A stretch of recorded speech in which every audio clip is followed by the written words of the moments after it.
సహోదరులారా, ఒక ఆఫీస్లో ఒక ఇద్దరు ఎంప్లాయీస్ మధ్య ఎప్పుడు కూడా ఒక గొడవ జరుగుతూ ఉంటుంది. గొడవ అంటే ఏం కాదు, ఒక ఆఫీసర్ తన సబార్డినేట్ని ఎప్పుడు తిడుతుంటాడు. ఆయన ఎందుకు తిడతాడో ఏంటో తెలియదు కానీ సహజంగా అందరినీ తిట్టే మనిషే. ఒక అతన్ని మాత్రం ఎక్కువగా తిడుతుంటాడు. ఎందుకంటే ఆయన దగ్గరలో ఉండేది ఈయనే. ఈ తక్కువలో ఉన్న ఈ వ్యక్తి లేదా ఈ గుమస్తా ఈయన ఆయననే మాటలన్నీ పడుతూ ఉంటాడు.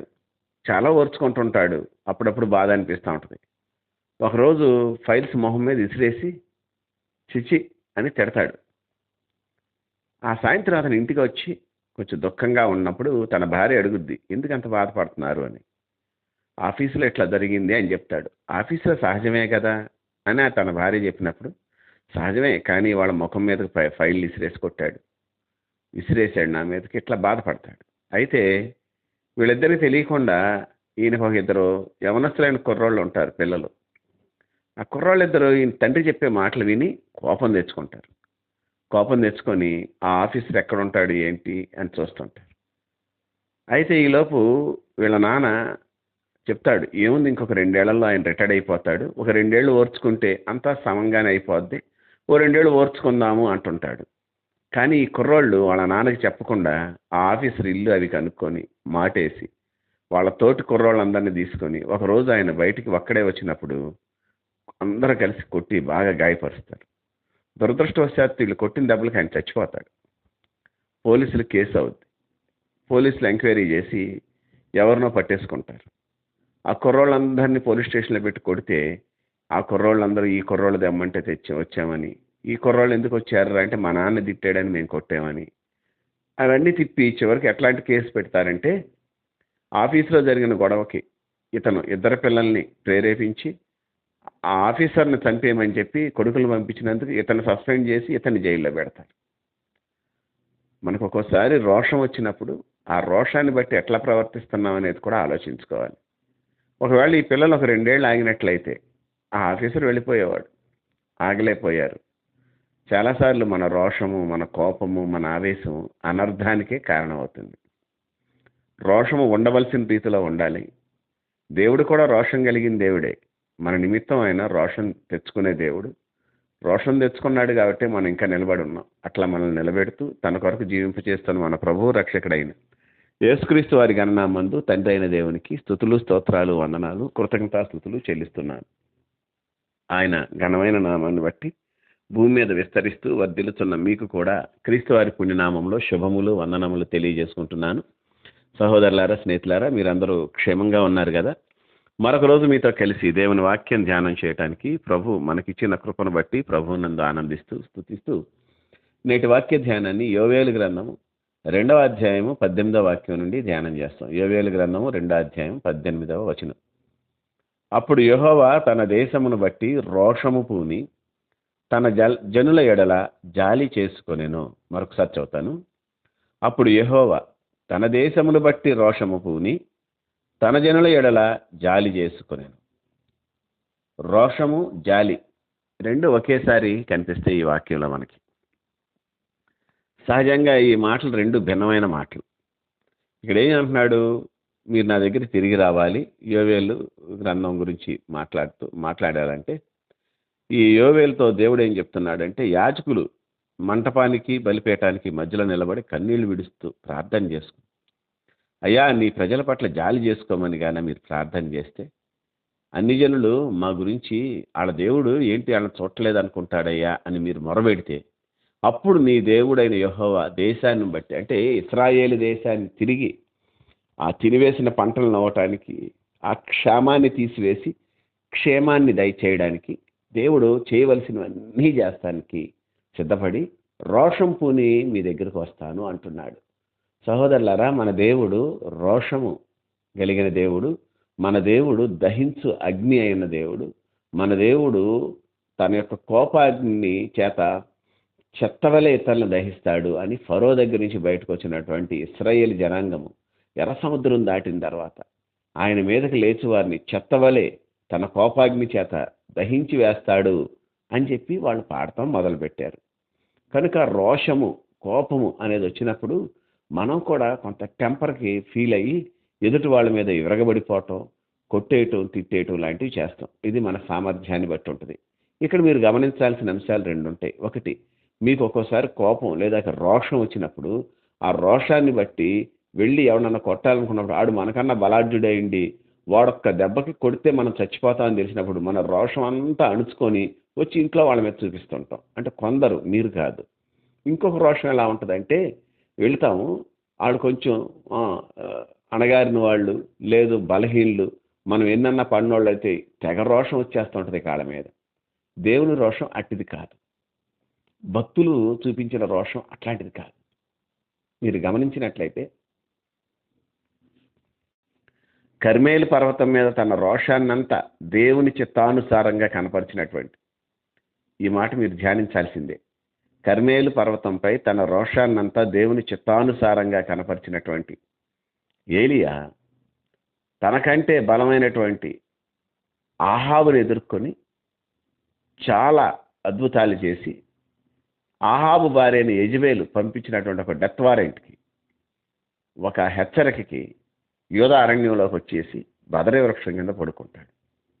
దేవుడు వచ్చి లేపితే, నేను మరణాపేక్ష గలవాడే అక్కడ పడుకున్నా, నేను రోషం కలిగే ఉన్నాను అని చెప్తున్నాడు. ఈయన రోషం ఇక్కడికి వచ్చినప్పుడు సైలెంట్గా దేవునికి అప్పగించుకుంది. నన్ను చంపేయి, నన్ను తీసేసుకో, నా పితరుల కంటే నేను గొప్పవాణ్ణి కాదు అంటాడు ఏలియా. సహోదరులారా, అమాలేకీయులను చంపమని చెప్పి సౌలుని సమూయేలు గారు పంపించినప్పుడు అమాలేకీయులు చంపటానికి వెళ్ళిన జనుల్లో కొందరు బుద్ధి లేని వాళ్ళు రాజు దగ్గరికి వచ్చి, ఇవి చాలా శ్రేష్టంగా ఉన్నాయి పశువులు, వీటిని దేవుడికి ఇద్దాము అని చెప్తారు. దేవుడు నిర్మూలం చేయమన్న దాన్ని దేవుడికి ఇవ్వటం ఎంత వివేకం! నాకు వద్దు, మీకు వద్దు, నాకు వద్దు, అది కదా ఆయన తాత్పర్యం. మీకు వద్దు ఇవి, అసలు నాకు అసలు వద్దు, అది ఆయన తాత్పర్యం. వీళ్ళు అత్యంత భయభక్తులు కలిగిన వాళ్ళలాగా వేషం వేసుకొని శ్రేష్టమైన వాటిని తీసుకొని ఇక్కడ తెచ్చేస్తారు. సహోదరులారా, జ్ఞాపకం ఉంచుకోండి.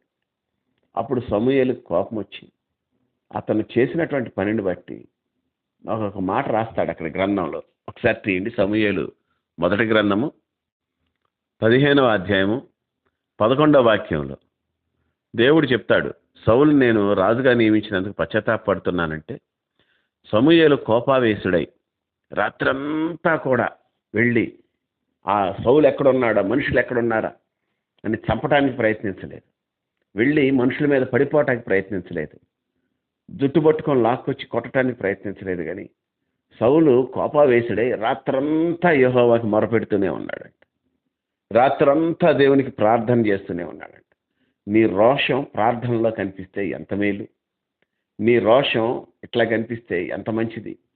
చాలాసార్లు మనం రోషం అనుకుంటే గుండీలెప్ప తీసి చొక్కా పైకి మడత పెట్టడం అనుకుంటాం చేతులు. అది కాదు సహోదరుడా, దమ్ముంటే రా అని అరవటం కాదు సహోదరి. గుర్తుంచుకోండి, రోషం యొక్క ప్రతిఫలం చాలా భిన్నంగా ఉంటుంది. రోషాన్ని ప్రత్యక్షపరిచే విధానం ప్రార్థనలో కూడా కనిపిస్తుంది. చాలామంది రోషం అంటే విరగబడిపోవటం అనుకుంటారు. నాకు తెలిసినంత వరకు రోషం కలిగిన సమూయేలు లాంటి గొప్ప ప్రవక్త విరుచుకుపడి రాత్రంతా దేవుని పాదాల దగ్గర మోకరించి ఏడుస్తూనే ఉన్నాడు. కనుక ఈ విషయాల్లో నువ్వు నేను ఎట్లున్నామో ఒకసారి గమనించుకోగలగాలి. రోషం కలిగింది దావీదు, గొలియాతును చంపాడు అన్నాడు. సరే, రోషం అనే మాట సమూయేలు మొదటి గ్రంథం 17వ అధ్యాయం అంటే ఆ యొక్క ఏలా లోయలో జరిగిన యుద్ధం టైంలో అక్కడికి వెళ్ళిన దావీదు నోట రోషము అనే మాట కనిపించిందా? అంతేకాదు, ఆ అధ్యాయంలో దావీదు రోషము గలవాడే వెళ్ళినని ఎక్కడన్నా రాశారా? దావీదుకు రోషం లేదని నేను అంటలేదు, కానీ దావీదు దాన్ని పరుగుతో సమస్యగా తీసుకున్నాడు. తన దేవుని యొక్క ప్రతిష్టతని బట్టి అతను రేగాడు. చాలామంది రోషం కలిగి దావీదులాగా వెళ్ళిపోవాలి అనుకుంటారు. అది రోషం అయి ఉండొచ్చేమో, నేనేం కాదంటలేదు. కానీ సహోదరులారా, చాలాసార్లు రోషం పొనటం అంటే భక్తిలో మెరుగైన స్థితికి రావటం. మన భక్తి మనకు రోషం పుట్టించాలి. మన భక్తి విషయంలో మనం రోషం కలిగి ఉండాలి. దేవుడైన యేసయ్య మీరు గమనించినట్లయితే క్రొత్త నిబంధనలో అనేక సార్లు కోపం వచ్చినప్పుడల్లా కొండ మీదకు ఒక్కడే వెళ్ళేవాడు. దుఃఖం కలిగినప్పుడల్లా కొండ మీదకు ఒక్కడే వెళ్ళేవాడు. రాజును చేయటానికి అందరూ బలవంతంగా వచ్చి పట్టుకున్నప్పుడు కొండ మీదకు ఒక్కడే వెళ్ళేవాడు. ఆయన దుఃఖము, కోపము, ఆయనకు వచ్చే రోషము అన్నీ కూడా ప్రార్థనల్లో, యాచనల్లో, విజ్ఞాపనల్లో చూపించేశాడు. అందుకని ఆయన అంగీకరించబడ్డాడు అని హెబ్రీ పత్రికలో రాయబడింది. కనుక మనం ఎక్కడ చూసినా, ఎప్పుడు చూసినా సరే సహోదరులారా, మన రోషాన్ని కనపరుచుకునే విధానం మారాలి. మన రోషం అంటే విరగబడిపోవటం కాదు, సాత్వికం, దీనత్వం కలిగిన యేసుక్రీస్తు మనసును కూడా కలిగి ఉండాలి. రోషం కలిగినటువంటి వాడు పౌలు గారు కూడా రోషం పుట్టించాలి ఇశ్రాయేలీలకని చాలా మాటలు రాస్తూ ఉంటాడు రోమాపత్రికలో. ఈ యొక్క పత్రికల్లో రాసిన మాటలను బట్టి రోషం తెచ్చుకుని ఇశ్రాయేలీలు దేవుడు అంటే ఎవరో తెలుసుకోవాలి అనేది ఆయన ఆకాంక్ష. అయితే రోషం కంటే జాలి, సాత్వికం, దీన మనస్సే కనిపించింది. మీరు కావాలంటే గమనించుకోండి, ఇక్కడ చదివిన వాక్యాన్ని కూడా చూడండి. దేవుడైన యెహోవా తన దేశాన్ని బట్టి రోషం తెచ్చుకొని దేశస్తులను నాశనం చేయలే, శత్రువులను చంపటానికి అట్లా కాదు, కానీ తన జనుల ఎదుట జాలి పడ్డాడంట. దేవుడు రోషం పూని జనుల ఎదుట జాలి చూపించాడు. మనం రోషం పూని జనుల మీద పడి మనం వాళ్ళని కొట్టడం, తిట్టడం. చాలాసార్లు సంఘాన్ని గురించి రోషం తెచ్చుకుంటారు కొందరు. సంఘంలో క్రమం సరిగా లేదని రోషం వస్తుంది, సంఘంలో పాస్టర్ గారు సరిగా లేదని రోషం వస్తుంది, సంఘంలో ఉన్నటువంటి అధ్యక్షులు వాళ్ళు సరిగా లేరని వీళ్ళకి రోషం వస్తుంది. ఈ రోషాన్ని బట్టి తెగ రోషం వచ్చేసి చర్చిల్లో రక్తం ఓడేటట్టు కొట్టుకుంటారు, మైకులు పట్టుకొని కొట్టుకుంటుంటారు, చొక్కాలు లాక్కుంటుంటారు. అన్నిటిని మించిన దౌర్భాగ్యం, దాన్ని వీడియో చేసి యూట్యూబ్లో ఎక్కిస్తారు. ఇది ఎక్కడ రోషం? నీచం అనిపించట్లేదు? ఇది రోషం కాదు కదా, ఇది నీచం, నీచాతి నీచం. నీ రోషం ప్రార్థనలో తెలియజేయి. చాలామంది అంటారు ప్రార్థన చేద్దామంటే అది చేతకాని పని అంటున్నారు. సహోదరుడా, సమూయేలు చేతకాని పని వాడేం కాదు. సమూయేలుకి కత్తి పట్టడం రాదు అనుకోకండి. మీరు కావాలంటే చూసుకోండి. మీకు ఒక చిన్న క్విజ్. అమాలేకీల రాజైన అగగుని ఎవరు చంపారు, ఎట్లా చంపారు? ఒక్కసారి చూస్తే మీకు అర్థమైపోద్ది. సహోదరులారా, కత్తి వాడటం రానివాడు ప్రార్థన చేస్తాడు అనుకోకండి. కత్తి వాడటం, కత్తి తయారు చేయటం, కత్తి ఎట్లా చేయాలో కూడా తెలిసిన వాడు కూడా ప్రార్థన చేసిన దాఖలాలు బైబిల్లో ఉన్నాయి. కనుక దయచేసి మన రోషం కోపానికి దారి తీయకుండా ప్రార్థనలోను, భక్తిలోను ఎక్కువగా ఉండాలి. నేను చెప్పిన ఆ ఆఫీసర్ని చంపినటువంటి ఆ పిల్లలు చంపాలని ఉద్దేశం లేదు. వాళ్ళ నాన్న అన్నందుకు వాళ్ళకి కోపం, రోషం పుట్టుకొచ్చింది. కొట్టాలి మా నాన్న కొట్టిన వాళ్ళని అనుకున్నాడంతే. బ్యాడ్ లక్ ఏంటంటే కొంచెం గట్టిగా కొట్టారు. ఆ ముసలాయన చచ్చిపోయాడు. చచ్చిపోయిన తర్వాత ఏం జరిగింది? ఉన్న ఉద్యోగం ఊడింది, పిల్లలు అనాథలు అయ్యారు, ఎవరో వాళ్ళకి ఉద్యోగాలు అవ్వట్లా, పోలీస్ కేసు ఉంది. ఎక్కడికి వెళ్ళినా ఆ కేసులను బట్టి వాళ్ళకి ఉద్యోగాలు రావు. తల్లి ఒంటరిదైపోయింది, ఇంట్లో పోషించేవాళ్ళు లేరు, దిక్కులేని కుటుంబం అయింది. మనుషుల యొక్క కోపం, రోషం ఒక్కోసారి ఇంత దరిద్రంగా ఉంటుంది. అదే ప్రార్థన చేసుకున్నట్లయితే, లేదా వాళ్ళ తండ్రి చెప్పినట్లు ఒక 2 ఏళ్ళు ఓర్చుకున్నట్లయితే ఆఫీసర్ పోయేవాడు, అంతకంటే మూర్ఖుడు వచ్చేవాడు, అంతకంటే చాలా మంచివాడు వచ్చేవాడు దేవుడికే ఎరుక. కనుక మన రోషం యొక్క విధానాన్ని దయచేసి మార్చుకుందాం. ప్రార్థన. మహాపరిశుద్ధుడు అయిన తండ్రి, ప్రేమ నమ్మకములు గలవాడ, మీకే వందనాలు, స్తోత్రాలు, కృతజ్ఞతాస్తుతులు చెల్లిస్తున్నాం. నీ కృపను బట్టి మా జీవితాల్లో నేటి వరకు నువ్వు ఇచ్చిన నెమ్మదిని బట్టి, క్షేమాన్ని బట్టి నీకు స్తోత్రం. బలమైన దేవుడా, బలమైనటువంటి కార్యాలు చేస్తూ నేటి వరకు మా మధ్య బలవంతుడైన దేవుడిగా ఉన్నందుకు వందనాలు చెల్లిస్తున్నాను. ఈ సమయంలో మేము చాలా చాలా చిన్న విషయాలకే రోషం, కోపం తెచ్చుకొని ముఖాలు ఎత్తిపెట్టుకుంటాం, ముఖం మార్చుకుంటాం. కొందరు ఎదురైనప్పుడు తెలియకుండానే వారికి వ్యతిరేకంగా అటు తిరిగిపోయి అటు చూస్తూ ఉంటాం. ఈ వేషధారణ భక్తిని మాలోంచి దూరపరచు, క్షమించటం నేర్పించు.